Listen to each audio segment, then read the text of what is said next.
June is known as Pride Month, the time for the LGBT community to look back at the progress that's been made for equality.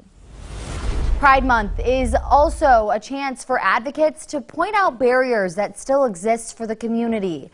First News reporter Desiree Goslin spoke with a legal expert on transgender issues to learn more. According to the ACLU, Ohio is the second to last state in the U.S. to allow for the legal change of gender markers. It's because of a court case, Ray versus McLoud, in December of 2020.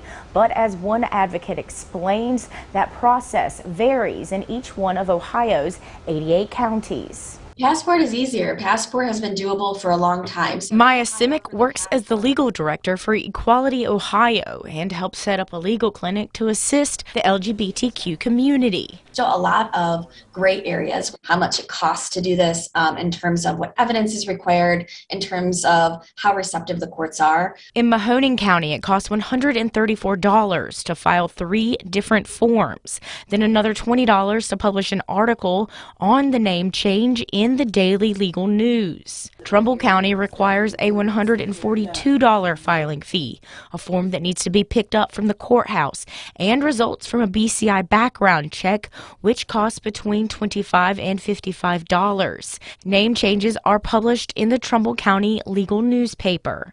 In Columbiana County, the filing fee is $87, requires 3 forms and a supplemental affidavit, and the person has to publish the change in a general circulation newspaper like the Morning Journal or Salem News. A forcible outing of an individual's gender identity is dangerous. Advocates fear this name publication could make trans people a target for hate crimes. Forms that require notarization, can be hard for people. General access to money, transportation, or a doctor, if a county requires medical proof, can be an obstacle. According to the 2015 U.S. Transgender Survey report, transgender people are twice as likely to live in poverty as the general population. But Simic says there's some wiggle room if you're living in a county. That makes the process more difficult. You're given 3 places in which to file. You can file either where you're living, where you were born, or where your mom was living when you were born.